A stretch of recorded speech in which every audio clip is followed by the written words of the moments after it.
Israel is their fatherland and India their motherland. ইরানের চাবাহার বন্দরে $500 million বিনিয়োগ করেছিল ভারত। আর ভারতীয় প্রধানমন্ত্রীর ইসরায়েল সফরের মাত্র 24 ঘন্টা পরেই সেই বন্দরে ভয়াবহ বিস্ফোরণ। আর এই 24 ঘন্টায় সবকিছু প্রশ্নের মুখে। কি ঘটেছিল ইরানের চাবাহার বন্দরে?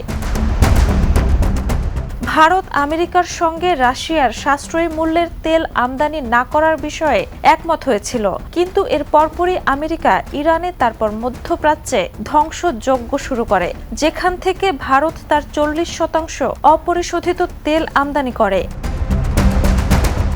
এখন ভারত চাবাহার বন্দর নির্মাণে যে বিনিয়োগ করেছে তার ক্ষতি বহন করতে বাধ্য হচ্ছে। পাশাপাশি ভারত আমেরিকা থেকে দামি অপরিশোধিত তেল কিনতে বাধ্য হচ্ছে, যা আমেরিকা ভেনেজুয়েলা থেকে সস্তা দামে পাচ্ছে। গত 9 বছরের বেশি সময় ধরে ইরানের চাবাহার বন্দর নির্মাণে ভারতীয় করদাতাদের অর্থ ব্যয় করা হচ্ছিল, যা একদিনেরও কম সময়ে ধ্বংস হয়ে যায়, যার পরে ভারত সরকার ইসরায়েলের বিরুদ্ধে একটি শব্দ উচ্চারণ করেনি।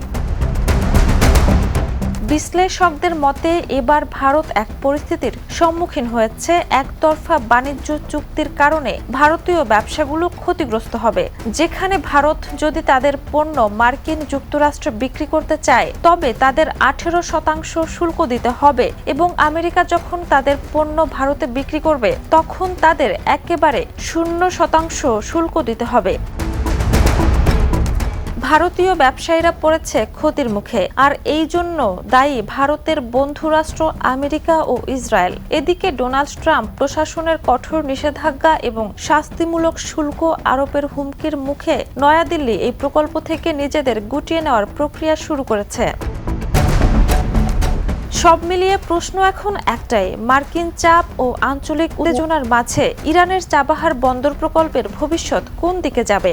ভারতের কৌশলগত সিদ্ধান্তই শেষ পর্যন্ত নির্ধারণ করবে এই গুরুত্বপূর্ণ বন্দর প্রকল্পের পরবর্তী অধ্যায়।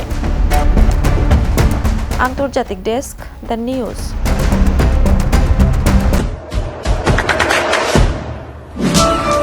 দেশে দেশে সবার সাথে দ্য নিউজ।